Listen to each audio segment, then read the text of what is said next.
Hi lads, we'll start here. So my name is Stephen Casey. I've been involved with the Cork minors in 2017, 2018 I was with the Cork 20s last year, or 21s, and this year it's the 20s. Before that I was with Blackrock in 2017, and I was with them last year as well. So just a quick intro, I suppose, is before all that I was in the Mardyke Arena for about 6 years, and I worked at the Rebel Oaks. I completed my Masters in the University of Limerick in 2017, and I've obviously been very lucky to have been involved with a lot of excellent teams and players and athletes especially. So I suppose we'll start off. I've always said it to individuals when they ask me about advice, because I'm sure if I asked everyone here to put up their hands if you train hard, everyone will put up their hands, right? I've never talked to somebody who didn't train hard. It never ever happened. It's all about really how well you recover. So it's grand to be on the pitch for 2 hours, but what do you do for the other 22 hours of the day is really going to define you and define what your performance is ultimately going to be. It's not hard to show up to a training pitch and have a coach basically tell you everything to do from 10 o'clock till 12 o'clock when you go home. It's the choices you make when you go home that are ultimately going to define you as a player. That's mainly the difference between somebody who's going to achieve a lot and somebody who's not going to achieve a lot. And a lot of people have a lot of questions about that, and I could literally talk for 2 hours about that up here, but we're going to try and condense it down as much as possible, okay? Starting off, because I was with the hurlers for the last 2 or 3 years, whatever it is, we focused on hurling with bringing in football. Basically, football and hurling is all about you move really fast for a brief period of time, and then you do a lot of walking and jogging. So if you ever look at the GPS monitors or anything like that, most of the game is actually spent walking, jogging, standing still, with brief periods of sprinting and acceleration and deceleration, okay? So you have to look at, obviously, the sport and how you train for that particular sport, or how you recover for that particular sport. So if you ever get to senior county championship, you'll cover up to about 10k in a match. You'll go about 10,000 metres. Now, I was involved with a team before where their coach thought it was a great idea to get them to run 10k's because they covered 10k in a match. That makes sense, right? No. If over half the game is spent walking and jogging, why would you spend 10k constantly running? Doesn't make sense. Okay? So actually, for about 2,000 meters, you're sprinting and you're going at acceleration and deceleration and all the rest of it. Okay? If you get to county level, which hopefully a lot of the lads in here will achieve that, we'll get to senior county level. Obviously, the difference goes markedly up. How many midfielders do we have in here? Hands, please. We've about 5 midfielders. We're short midfielders in Cork. So basically, if you're in midfield, you're covering more distance than anybody else. So you're the engine. Obviously, you have to prepare differently to somebody who's in goal, somebody who's in the full back line, who's in the full forward line. You don't have to cover half as much distance. So it's very important, obviously, for you to take your nutrition very well. So if we are going to run 10k, the idea is obviously, okay, we need to cover 10k, and we need to do that in a certain distance. So I suppose the question is, which car finishes first in a 10k race? Hands for the Lambo. 1, 2, 3. Well, a lot of people for the Lambo. Ford Focus, any hands? We've some brave people, 2 or 3. Obviously, what's going to happen, the car that finishes first is obviously going to be the car that's adequately fueled. So you can look like a Lamborghini and you can look like a Ford Focus, but what matters is inside in the tank, okay? So obviously, if you're the Lambo but the tank is empty, you're not going to do anything. And if you're the Ford Focus and the tank is full, you're obviously going to do a lot more, okay? So what is fuel? Well, obviously, fuel is food. So that's where we get all our fuel from. That's predominantly what food is about. It's many other things as well, but from a sporting point of view, obviously fuel that's where food it comes into it, okay? So does everyone know carbs, proteins, fats? That's simple enough, right? Everyone's heard of that, yeah? Yeah, that's the way it's broken down, okay? And then obviously you have your vitamins and minerals and all the rest of it. Okay, that's easy enough. Does that what would these things be here? What are they? What's this here? What's that predominantly? Carbohydrate, protein or fat? Carbohydrates. What's this? Protein. What's this? Fats and protein. So there's a lot of correlation between protein and fats, obviously. So you could say this is fats as well. So we don't particularly sit down and say, right, I'm going to have a dinner full of protein. Or I'm going to have a dinner full of carbohydrates. Or I'm going to have a dinner full of fat, because obviously they're going to have different products inside of them in terms of their content. Obviously the fourth macro is alcohol. Hopefully we don't have to talk about that today. But if we do, we can. How many calories per gram carbohydrates? How many said 10? One man said 10. No takers. We're very quiet. Okay, 4 calories per gram. Protein, how many calories per gram? 4.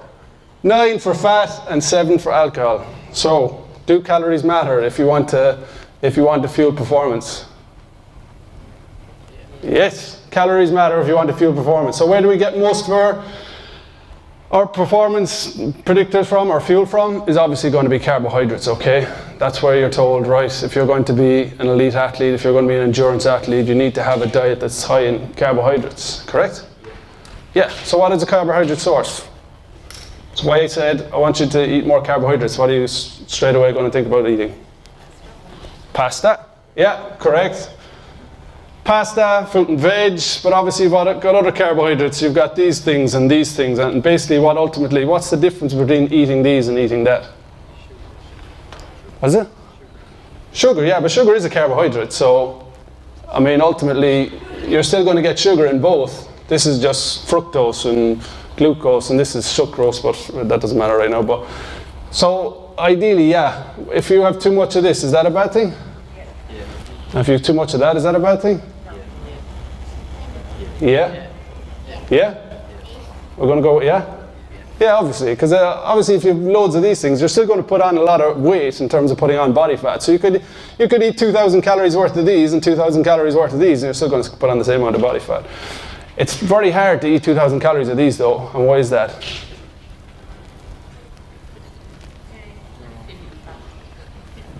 If I asked you to sit down and drink a 2-litre bottle of Coca-Cola, or sit down and drink, I don't know, let's say a smoothie, which would you think would keep you fuller for longer?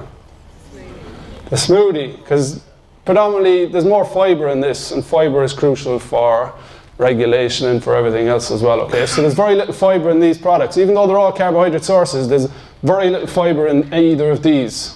So if I drink a bottle of Lucozade, then probably in 20 minutes, it's not really going to keep me full or anything.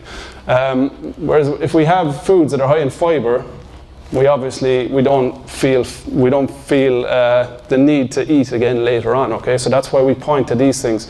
Not only are they full of fibre, they're obviously full of vitamins and minerals. These things are not, okay? And vitamins and minerals are very important. So, how many here think carbohydrates cause body weight gain?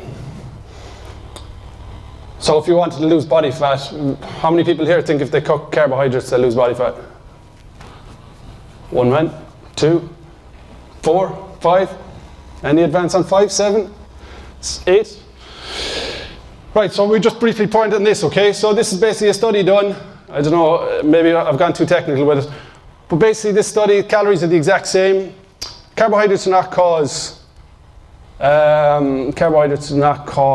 body fat gain. Okay, so if you have a diet that's high in carbohydrates, but let's say it's still 2,000 calories, you're not going to gain more weight if you're still on 2,000 calories on a high protein diet. Okay, so the idea that, especially when I'm dealing with lads who are under 21, under 20, they think I have to eat loads of protein, and because muscle is important and blah blah blah. But predominantly, they think that if I eat loads of carbohydrates, I'm going to put on a lot of weight.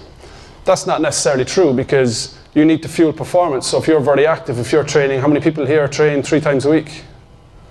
How many people here train 4 times a week? Keep your hands up. 5 times a week. 6 times a week. There's a whirling amount of hands staying up. 6 times a week we train. Okay, so you're going to need carbohydrates. How many people here suffer from chronic muscle injuries? Hamstring issues? Lower back issues? And do these same people train 6 times a week? And do you have a high carbohydrate diet? You don't know. You don't eat a lot of fruit and veg. I do, yeah. You do? Okay. So obviously, if you decide you're going to train 6 days a week, and many may not have that decision, it might be already taken away from you, and that you're involved with so many teams that you have to train 6 days a week. You need carbohydrates to train. And if you decide you're going to train with no carbohydrates, you're obviously not going to train very well. I mean, of the people who train 6 days a week, how many people here have 6 good training sessions a week? Hands up. No hand. One hand. There's an elite athlete down there somewhere. So if you train 6 days a week and you don't address it in your nutrition, obviously performance is down. You're going to be that Lamborghini that has no fuel in the tank. So you have to have a diet that's high in carbohydrates in order to fuel performance. Does that make sense? Right? No? Yes? Okay. Let's say you are that athlete who trains 5 days a week. So Monday, Tuesday, Wednesday, Thursday. Let's look at 4 for now. And you decided, right, I'm not going to take in any carbohydrates. So you're the fella in the red, or you're the fella in the blue, or the girl in the red and the girl in the blue, whichever you want to be. So you train Monday, you train Tuesday, you train Wednesday. You try and train Thursday. Basically, this is your energy levels. So if I asked you on Wednesday after you trained already on Monday and Tuesday, and after the session on Wednesday I asked you, what do you think the session was out of 10? And you tell me 10. I'm there. Okay, it may have been 10, but actually looking at your performance, it was terrible. Why was it terrible?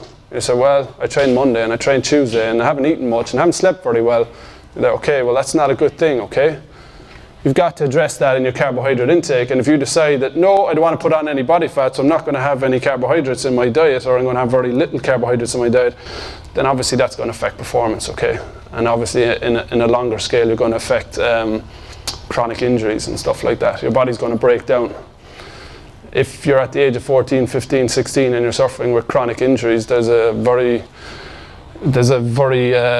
specific reason you need to figure out as to why that's happening at such a young age. It could be nutrition, it could be your lifestyle, it could be recovery, it could be the fact you're not sleeping very well. But I'd say for a lot of people it's their nutrition. If you're going to train 6 days a week, you better eat for 6 days a week, fueling that performance, okay? Otherwise you're not going to train very well.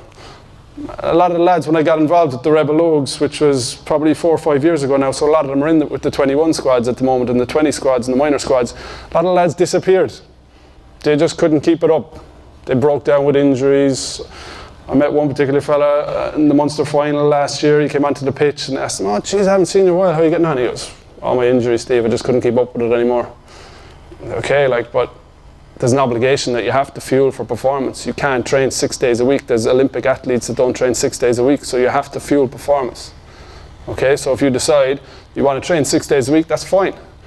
But I'm sure if you're playing with 3 teams, the coach isn't really considering, the coaches are out of the room so we can talk about it now, but the coach isn't thinking, Mary trained last night, we better make sure she doesn't too high intensive training session tonight.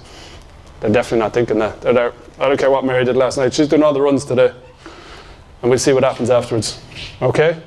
So obviously there's a lot of responsibility on parents and kids themselves to take responsibility for fuel performance, okay? Okay? Okay. We move on. Okay, carbohydrate. How much carbohydrate should I be taking? Don't reflect too much on this because I don't really suggest it. It basically means how active you are. So if you're very active, if you're training 6 days a week, you need to have more carbohydrates than somebody who only trains 2 days a week. Okay? So the take-home point from all of it, I suppose, is good quality sources of carbohydrates, okay? So when you sit down to have a meal or you decide to have a snack, you should be targeting good quality sources of carbohydrates. What are they? Fruits, veg, stuff that's high in fiber. That'll give you energy for an extended period of time. Okay? Easy. Vitamins and minerals, that's the other thing that's inside in good carbohydrates. So a lot of the time when you're talking to lads, they think pasta and chicken is magic. Pasta and chicken is not magic, just so we're all clear. Pasta and chicken has energy in it, but not huge amounts of vitamins and minerals. That's why you should, when you sit down to have your dinner, you should be seeing a lot of colours. So a lot of people are on what's called the white diet. They get up in the morning, they have porridge, which is white, and they have a chicken sandwich, which is white, and then they have chicken and pasta, which is white. But if you don't have a diet that's got loads of colours in it, you're missing out on all your vitamins and minerals. So ideally we should be taking our carbohydrate sources. We should eat a rainbow a day, seven different colours, okay? A lot of people do that. Everyone thinks pasta and chicken is healthy. They go, oh, pasta and chicken. It's not really that great a source, okay? Take home point, we'll switch from good quality sources of carbohydrates to a colourful array of good quality sources of carbohydrates. So you should be looking at a lot of colour in your meals, okay? Especially from good qualities. That make sense? Yeah, okay. How many people here do spend time in the white diet, where they have porridge in the morning with no blueberries and raspberries and stuff like that? They just have porridge and then they have chicken sandwich for lunch and then pasta and chicken for dinner? Hands? One man in the whole room is on the white diet. Or one man is brave enough to say he's on the white diet. One of the two. Okay, proteins. Basically, proteins are made up of amino acids. How many lads here have heard of BCAAs? No? From the seniors? Senior people would have told you about BCAAs, the importance of supplementing with BCAAs. Basically, what they're talking about is branched chain amino acids. So basically, what an essential amino acid and non-essential. Basically, you get non-essentials, your body will manufacture them as long as you're getting in a good meal. Your body will manufacture these, and it won't manufacture these. So you've got to get these from your diet, obviously, okay? So a lot of people think protein is for building muscle. It's for biceps and triceps and chest and arms and legs and all the rest of it. But obviously, your organs are made up of proteins, and lots of other sources are made up of proteins. So if you're going to I've dealt with people in the past who are like vegans and they suffer with chronic muscle injuries because their protein levels are too low in their diet. So we obviously have to supplement with protein. I wouldn't recommend supplementing protein unless you really need to, but to think that you need protein and if you magically taking in 200 grams of protein, you're suddenly going to put on about 20 pounds of muscle, that's not the way it works either, I'm afraid. So a lot of time when you're talking to lads, they focus way too much on protein and not enough on carbohydrates. So obviously you sacrifice one for the other. So when you sit down to eat a meal, you decide, right, I'm going to have a chicken breast because I want to make sure my biceps look good because I'm off to Spain next week or whatever. And I'm going to neglect the fact that actually I need a pasta, I need a source of fuel to get me through a training session. How many people here, when they sit down to have a meal, think of protein first before carbohydrates? Hands. Nobody's going to volunteer. One man up the front volunteer. We're always going to have one man volunteering, I think, at some stage or another. Okay.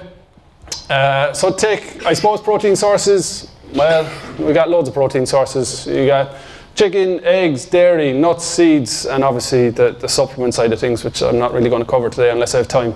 But I don't think I'll have time. So if we want to talk about it afterwards, we can. But these are all protein sources. So I suppose I'm probably the only one in the room who's ever thought why chicken is white and why beef is red.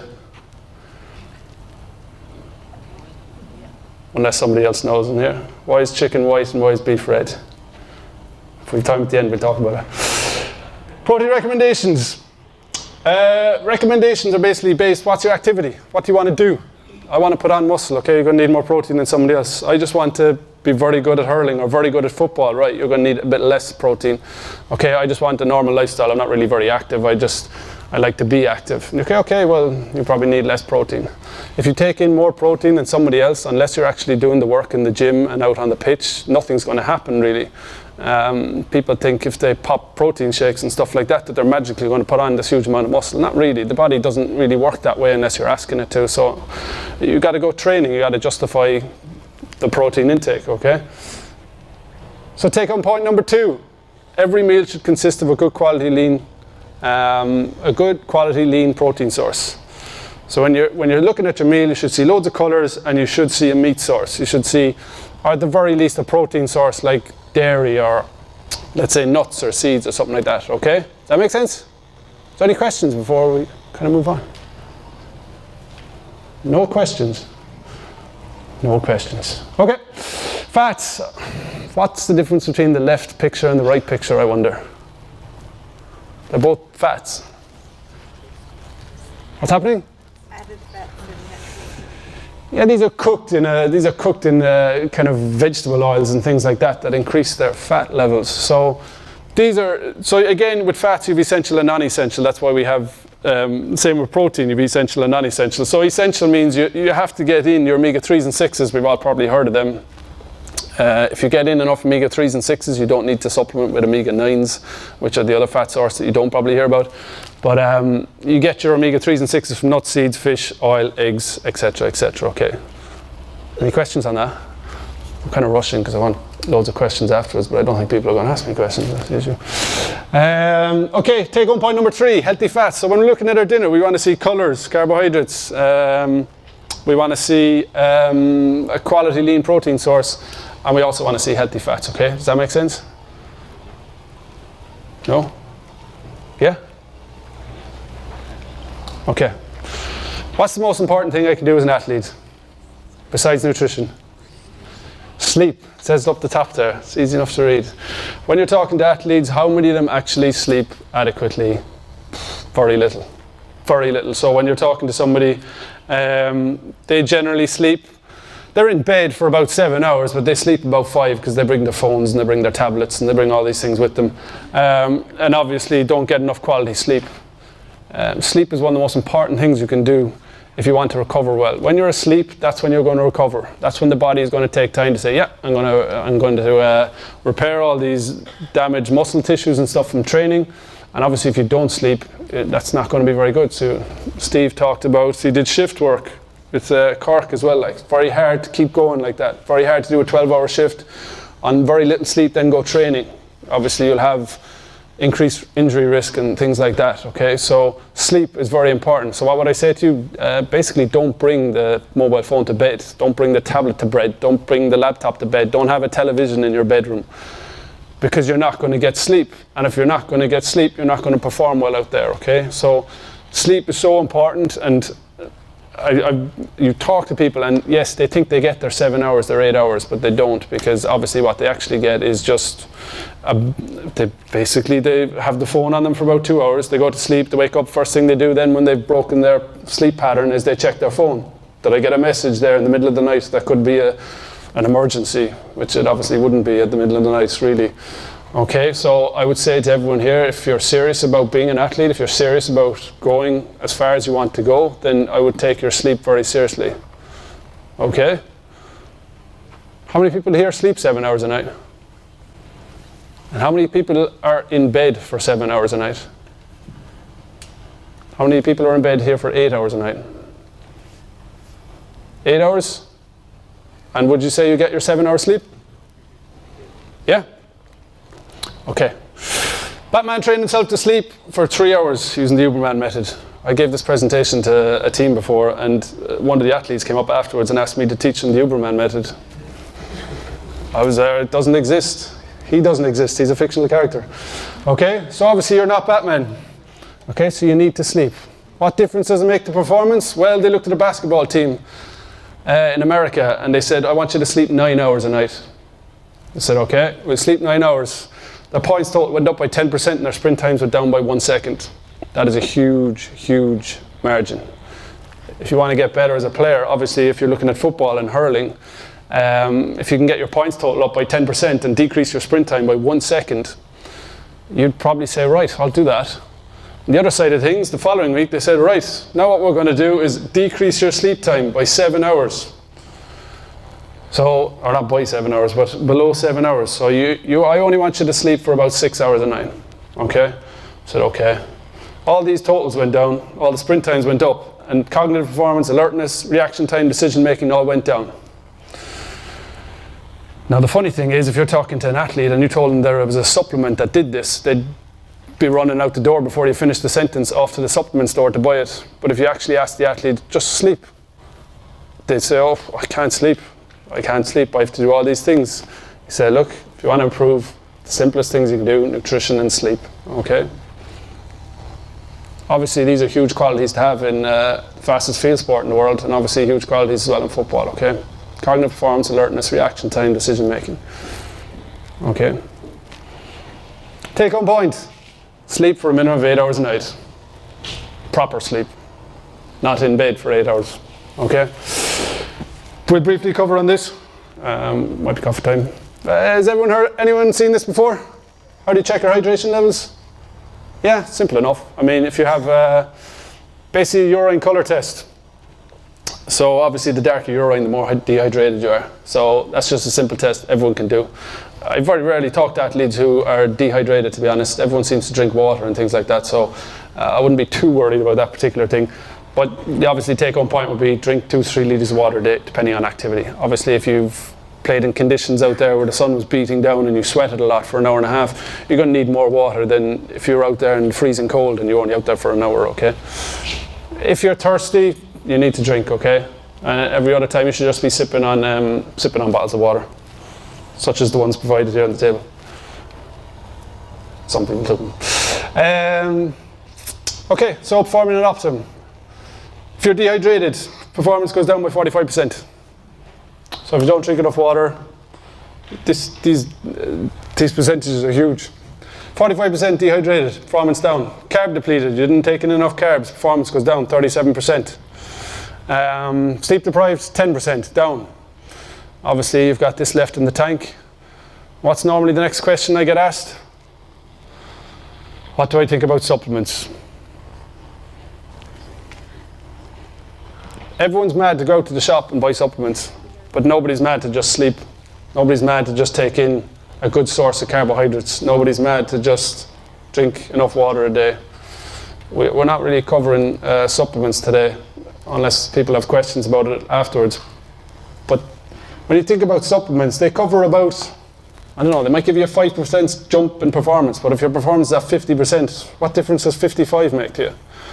Okay? There's no supplement out there that's going to give you an increased performance of 45%. There's no one out there that's going to give you increased performance of 37% either, and there's none out there that's going to give you increased performance of 10%. Okay, we're all talking tiny, tiny little variables. That's all we're looking at. Okay? Anyone seen one of these before? Yeah? So in every product you buy, such as Muju, you're going to have a nutrition information table on the side. And it's going to have these things. And it's obviously very important that whatever, like when people ask me about what should I eat, when should I eat, all this kind of stuff, it's basically a thing, well, you eat a certain amount of things, but you just need to get to know better what you eat. So if you're eating porridge in the morning, and I'd sooner have you probably have porridge and add blueberries and strawberries and raspberries and honey, and then add in a bit more colour in your porridge. Porridge isn't a bad thing, but you just might be missing out on other probably quality sources you could add into your porridge, okay? But if you just get to know what you eat, you can obviously figure out what's good and what's bad. So nutrition information table, basically we said already about the calorie content. So protein here, 4.5 grams. How much is that again, did we say at the start? How many calories? Per gram, how many calories in protein? 4. So 4.5 by 4 is 18 calories. Carbohydrates was 4. What was fats? 9. So you multiply 9 by that, and you obviously get a total of 73.5 calories, which isn't that much, right? I mean, 74 calories, that's not that much. Yeah? It's easy enough. Everyone knows how to read the nutrition information table, right? Ingredients table is next listed. So what's most of in the products that you have in your hand? Obviously this mostly is 92% milk. Then it's milk powder, then it's sucrose, then it's fructose, then it's milk chocolate, then it's fat reduced cocoa, and then it's all these things. So the least amount of stuff that's in the product is always listed last on the ingredients table. So there's an ingredients table and nutrition information table on every product you buy, more or less, obviously, not accounting for veg and quality sources like that. Does anyone want to take a stab at what it is? Chocolate milk. It's like a magic trick because it's actually that chocolate milk. Muju. Do you drink a lot of Muju? No, I had a match today, so. You had a match today? Yeah, that's fine. Yeah, you had a match today. So we know that it's how many calories? Is that how many calories in Muju? 74 calories? What's missing out of this nutrition information table? The total. Per 100 mil, it says. How many mils are in that? 750 mil. Right. 750 mil is written on the thing, but the nutrition information table only says 100 mil, right? So say, actually, we better go back and look over this again. Obviously, you have to multiply that by 7.5, which gives you a grand total of 550 calories in every bottle. So did you burn 550 calories in the match today? Did he? Who was playing with him? Did he burn 550 calories today in the match, you think? He doesn't think so. All right, so basically when they put up the product, so if you buy Lucozade, Coke, anything like that, it's up per 100 ml. You have to multiply that all by how much is actually in the bottle, because they're not going to tell you that. They don't want you to know that there's 550 calories in each carton, because nobody's going to buy it. Okay, so you can put up per 100 ml and let the customer figure out how much calories is actually in it. Okay? Questions? Question? Regarding hydration, Yes. water versus milk versus flavoured water, tea, coffee, do they all count towards hydration? Yes, they do, but obviously if you're taking in milk, you've got sugars and you've got proteins and fats in milk as well. So some lads do go to chocolate, oh sorry, I better put this up. Some lads do go to chocolate milk. This wasn't a magic trick, it was ridiculous when I saw him with it. I was like, oh, that's magic. But like, if you're looking for the sole purpose of hydrating, then you just need water, because that's all you need for hydration is water. Now, Especially your kids, some may not like to drink water. yeah, so I would be an advocate of flavoured water, and I'd like, when I'm looking at, let's say if people are asking, oh yeah, look, I want to drink Lucozade or whatever, like some of the Powerades they have, if I went back on the slides now, there's actually minerals and vitamins inside in Powerade. That's it. Because when you sweat, you don't just sweat water. You sweat potassium and sodium and iron and calcium. You sweat a lot of other things. So rehydration isn't just about drinking water, because you're still missing all the other stuff. So Powerade come out with 4-ion, that's what they call it. So you sweat other things like sodium. So normally when I'm getting lads to, if they're focused on drinking water, I'll say, look, for every litre, take a pinch of salt, because that'll help you retain water. So rather than just drinking loads of water, because a lot of lads drink loads of water, but then they're spending half the day in the toilet. So they're either drinking too much water, or the water's just not being retained for whatever reason. So I normally get to say, look, if you don't like water, yeah, maybe flavoured water is an option. But if we're looking at milk and chocolate milk particularly, that's a different kind of ball game, because you're looking at carbohydrates and you're looking at proteins and fats that are also in that'll help you. Because obviously when you're out on the pitch and you move around, you are losing water, but obviously you're using energy, you're using carbohydrates, you're using muscle tissue, so you have to regenerate with protein. Fats aren't such a big deal, especially before and after a match. Like I know people probably came up here and said, what should I be eating before a game? What should I be eating after a game?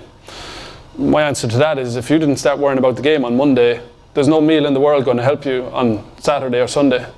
So you could eat pizza Monday, pizza Tuesday, pizza Wednesday, chips Thursday, whatever, beef curry on Friday, and say, right, I got a match tomorrow.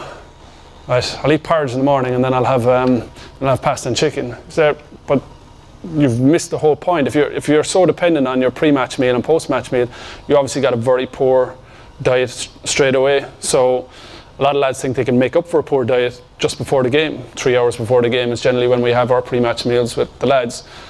But we put the importance on the Monday. We don't put it on the Friday night and the Saturday, because it's too late. It takes 24, 36 hours to replenish glycogen and carbohydrates. So if your diet is terrible, thinking about the match 3 hours beforehand isn't going to help. It's game over. You might as well just sit on the bench, because it's a thing that people have. What should I eat before a game? What should I eat after it? Well, if you've got a healthy diet, these things before and after game should just be top-ups and additions to a very good healthy diet as it is. If you're hugely dependent on your diet. And that's another thing as well, because people say, what should I eat before a game? And I don't know. What works well for you? If you played a game, did you play well in the game today? Yeah? Very well, like outstandingly well, that you surprised yourself? Yeah? So he got a man of the match award there. If you played very well on a given day, and then another day you played very badly, the best thing to do is think about, what did I eat that day? Did I sleep well last night? Did I eat well this morning? Did I eat well all week? And maybe that's what contributed to it. Especially when you get to seniors, because I'm involved with a couple of clubs now at senior level, and obviously with the 20s as well. And like, they don't know what works well for them. I'm there, look, pasta and chicken might be good for this fella, but it might not necessarily be good for you. So you've got to figure out, you've got to experiment on training day. Why did you have a good training session? Why did you have a good match? And then go back and look over it and say, you should be thinking about what did you eat in the last 36, 48 hours. Maybe that contributed to your performance today. These things don't happen by coincidence. Like, it should be a case of, okay, I know pasta and chicken works well for me, but actually I think as well, maybe I can add some veg to that, and I can have a smoothie. Some lads suffer from nerves, so we'd add in smoothies for lads who can't eat their carbohydrates, because the minute the whistle goes, then they're realising all the nerves go, and then they realise actually I have nothing in the tank, because I was so nervous about the game. So we get some lads to drink their carbohydrates or whatever.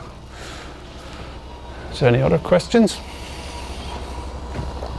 No other questions?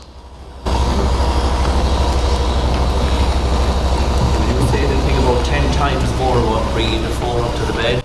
Yeah, yeah. The phone up to bed, Hassel, yeah.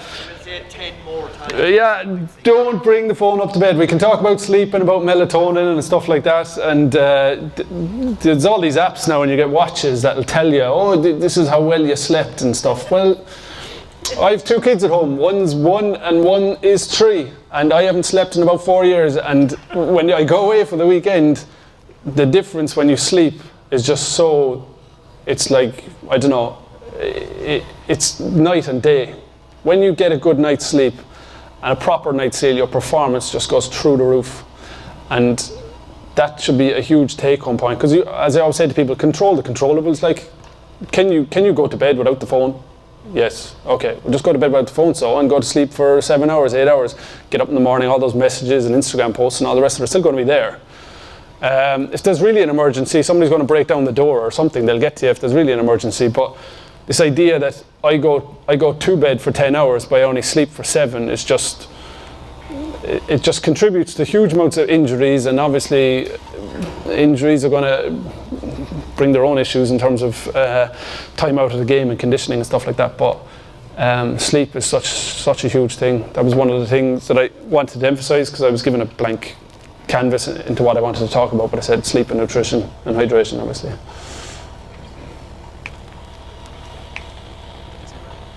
Yep, cool. Thanks a million, folks.